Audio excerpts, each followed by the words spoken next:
Well, hello again. It's me.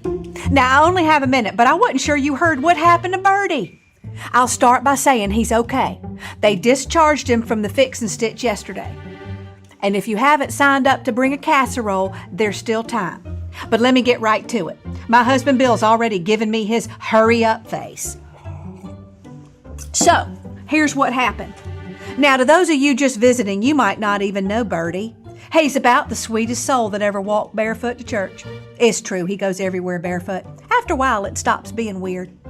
His real name's Samuel Bean, but he's been called Birdie his whole life, because when he was little, he was fixated with birds. He couldn't get enough of them, still can't. You can bet if he has anywhere to be and a wounded bird gets in his path, he is going to be late, or not there at all. Birdie runs errands for people. That's his job. He's got his own business card and everything. His tagline says, when you need something quick, just give Birdie a call. So that's what he was doing when it happened. He was driving his little car, I forget what kind they call it, my husband says it looks like a clown car, to pick up June's dry cleaning for her. Now, usually, he walks everywhere if he can, but June says no way is she going to have a repeat of last week when she asked him to bring her dinner from the diner and he saw a bunch of bird feathers trailing off the sidewalk and walked a good mile out of the way only to find out it was just from a pillow that Ned's new puppy tore up. And by the time he got dinner to her house, it was dark and the meal was cold. She told him she can't wait that blasted long to get her purple tweed blazer from the dry cleaners. She says it takes so long walking it'll be out of fashion by the time he gets it to her. My husband says somebody needs to tell her that ship has already sailed. So Birdie picks up the dry cleaning in his car, and he's on his way to June's when he sees a lump of gray and white in the drugstore parking lot. And without thinking, he pulls in to take a look. Sure enough, it was another one of his beloved winged creatures who had traveled over the Rainbow Bridge, laying there peacefully.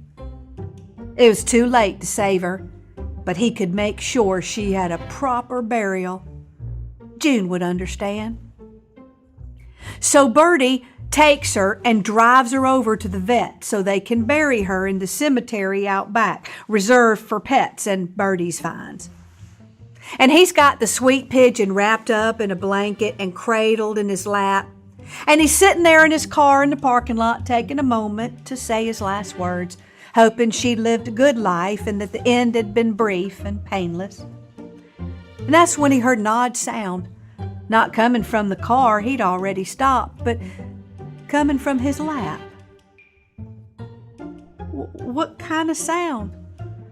The kind of sound a 2-pound pigeon makes when she wakes up from a nap and realizes she has been abducted, just like she saw on the TV in that Criminal Minds episode through the laundromat window. And yes, 2 pounds is big for a pigeon, but you try living next door to Clucky's Fried Chicken and see what happens. She lets out an ear-splitting pigeon scream, spreads out her wings and starts flapping them together at her attacker like she'd learned watching Irma's Me Too self-defense class through the YMCA window. The instructor had told her, make yourself big, loud, and fierce. Now, poor Birdie, he didn't know what to do but scream while that pigeon fought for her life, just like in Sleeping with the Enemy, her favorite movie.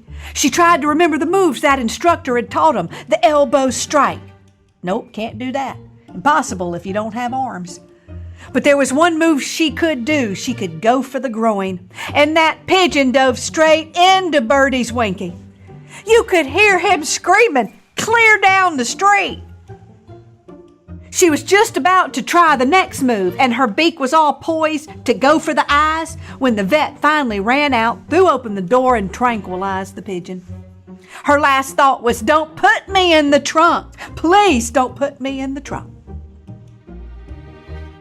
Birdie got 10 stitches, and his car looked like a crime scene, which according to the pigeon technically was.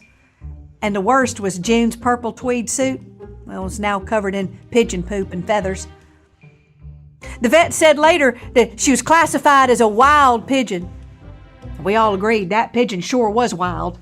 But wild or not, we understood how she must have felt thinking she'd been abducted, trying to get away back to her family. I guess that's why they call them homing pigeons. Birdie named her Thelma, but he can't visit her because she got a restraining order. And as my husband Bill summed it up nicely, sometimes a bird in the hand is not worth more than a bird in the bush. Okay, I gotta go. I'll bring you back soon to my small town of Pride's Hollow where the people stay, but the gossip travels. Just remember, you didn't hear it from me.